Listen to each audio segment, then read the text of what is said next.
Assalamualaikum warahmatullahi wabarakatuh. Perkenalkan, nama saya Farida Sifa Ulfatsia, NPM 24041010095.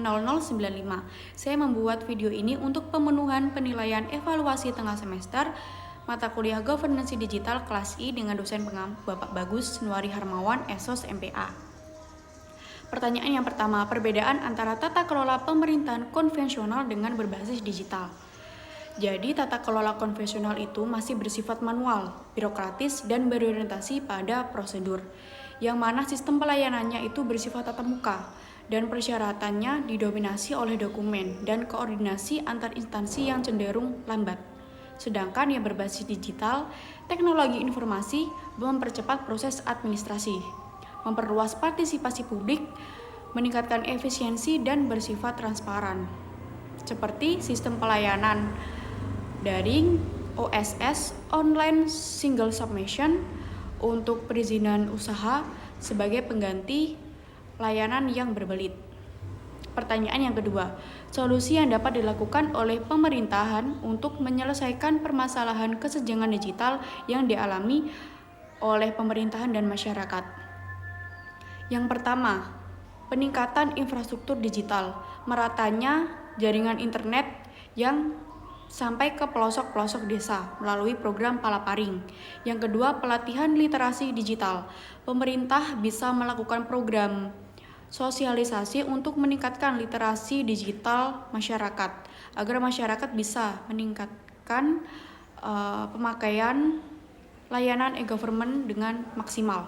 Yang ketiga, menyediakan akses publik gratis, menyediakan wifi di ruang publik yang terbuka seperti di kantor-kantor desa.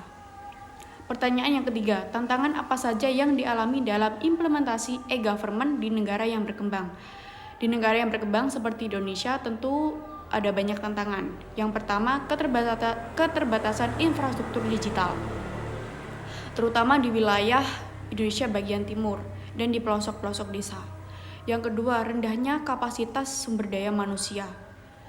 Di wilayah Indonesia yang bagian timur, masyarakatnya tahu bagaimana cara berkomunikasi menggunakan layanan digital, tapi mereka belum bisa memanfaatkan layanan e-government dengan baik, seperti menggunakannya dengan aspek ekonomi, untuk jual beli, dan untuk pendidikan, dan lain-lain.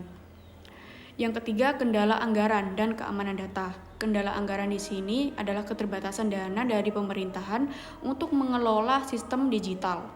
Dan keamanan data, kurangnya keamanan data. Misalnya banyak sistem dari pemerintahan kita yang keamanan cyber datanya kurang. Akibatnya data dari masyarakat dan data-data penting negara banyak bisa diretas. Yang keempat, budaya birokrasi yang belum adaptif, yaitu masyarakat kita masih terpaku dengan budaya yang kuno oleh birokrasi yang konvensional, belum bisa move ke digital atau e-government. Pertanyaan yang keempat, bagaimana penerapan prinsip transparansi dan akuntabel dalam governance digital dalam meningkatkan kepercayaan publik terhadap lembaga pemerintahan? Melalui transparansi, pemerintahan bisa melalui membuka data publik lewat portal keterbukaan informasi atau open data. Jadi, masyarakat bisa memantau dan juga melihat pengembangan program-program yang dilakukan oleh pemerintah. Dan yang akuntabilitas bisa diperkuat dengan pelaporan digital yang real time, yaitu pemerintahan bisa melakukan program apa yang sudah direncanakan dan yang ternyata yang terjadi tidak sesuai, kita sebagai masyarakat bisa meminta pertanggungjawaban kepada pemerintahan. Dengan melalui kedua hal tersebut, bisa meningkatkan kepercayaan masyarakat kepada pemerintahan melalui e-government. Sekian video saya untuk pemenuhan tugas e-government governance digital. Maaf apabila ada salah kata. Sekian, terima kasih. Wassalamualaikum warahmatullahi wabarakatuh.